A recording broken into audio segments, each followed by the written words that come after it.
How's it going, Wavve Boating community? Adam here, and today I'm going to show you one of my personal favorite features in Wavve Boating, which is our depths feature. And this allows you to update your map to current and real-time water level conditions. So very helpful if you are in a tidal area, or maybe you're on one of the Great Lakes, which has a lot of spring runoff that sees large fluctuations from spring to fall in water level conditions. So open up Wavve and let's get into it. So to get started, we're going to hit the depths feature in the bottom right there. And what this is going to do is list all the water level stations that Wavve can find around this particular area on the map. So you're going to select the water level station that's typically closest to the body of water that you're boating in, or maybe it's one that you're already familiar with that you've been referencing. So for this case, I'm going to pick number 4 here. It is the Wellfleet water level station.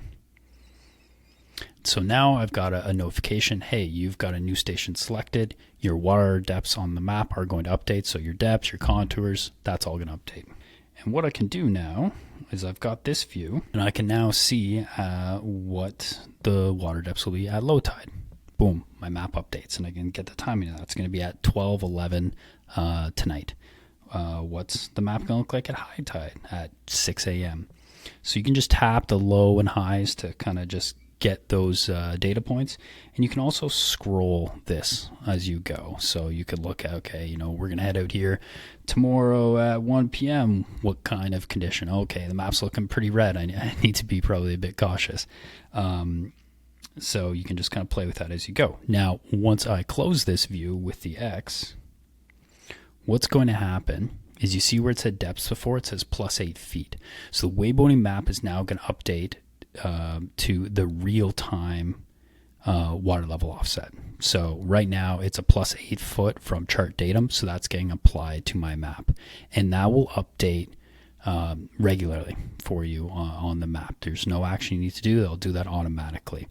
So this is the actual water level offset right now at this particular time, and if you want to look at any sort of future forward impacts, what's going to change, go back into that depths feature and just scroll that time scroller. Now, if, again, as I mentioned, if you are in a lake sort of situation, you pick a water level station that isn't impacted by tidal conditions, it will just apply that offset to you fairly consistently. Maybe the fluctuation is, you know, half a foot over a couple weeks. That will apply automatically to your Wavve Boating map. Key aspect here, when you are doing auto routing now, it will factor this water level offset into your routing calculations. So very helpful in that regard, and important that you have your timing set correctly for when you're actually going out for that route. That's all available within the auto routing feature. If you have any questions, please reach out to our team anytime at community@waveboating.com, and have a wonderful time on the water this summer. Thank you.